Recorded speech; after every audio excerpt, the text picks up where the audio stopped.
The story that I'm going to share, my testimony, is weighty, and there's a lot in it. But the story isn't about all the things that I've gone through. It's about where God brought me from and where He has me currently. So, my name is Stephanie Laird, and I was born addicted to drugs and alcohol.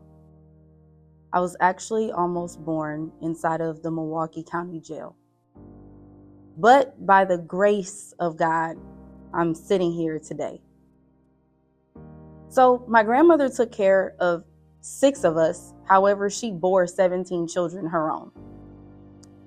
We were below the poverty line, below what you think poverty looks like. There was no food. There were no clothes. There was no education in the family. And my grandmother had extreme health issues. By the time I was 2 years old, my grandmother, she was 56, she died from a heart attack. And that put all of us in the foster care system. My pastor was given custody of all of us.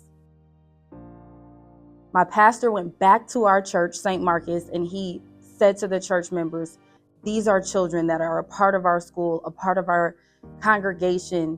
Can anyone take some of these kids? And church members started lining up one by one to take care of us. So I got the opportunity to be adopted by Jerry and Chris Laird. But the funny part about that is I was not their foster child first. I was in a different foster home. My oldest sister, she actually used to live there, and I always wanted to go be with her because she was like a mom to me. And because I was with her so much, I started building a relationship with Jerry and Chris, and I started calling them mom and dad even before I was their foster child. So God knew what He was doing. So in March of 2000, I officially became Stephanie Laird. And that was the best moment for me. So a couple years go by and it's my 8th birthday. And on my birthday, my dad was rushed to the hospital. We found out that my dad had cancer. And the next year, my dad died from that cancer. And that was the first time that I stopped believing in God. Because I didn't understand how God could let me fight for a family just to lose it. And a lot of people share that testimonies are powerful because you hear other people's testimony, but it wasn't the testimony that brought me out of that dark time. It was actually my mother's faith. My mother, who had been with my dad for half of her life, she told me that God still loved us and that God still cared about us. And even though it was hard, we would be able to get through it. And I could feel at that moment that she was saying, I'm not going to lose you too, Stephanie. I'm not going to lose you too.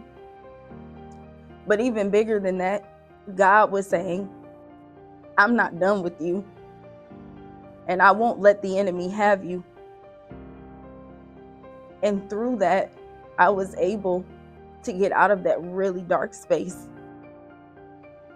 And I knew that if my mother could love God that way, He had to be real.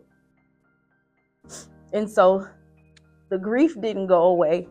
The grief was real. But there was a joy that I couldn't explain.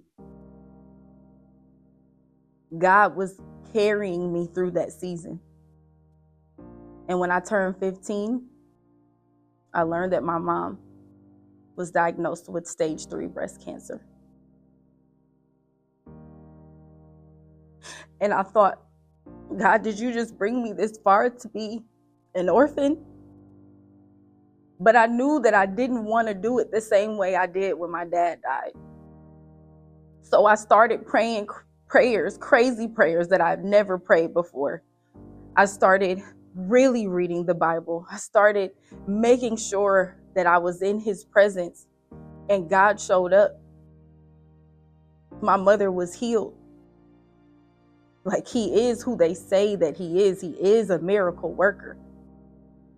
And that changed everything for me, because I knew that no matter what happened, God would always be the provider.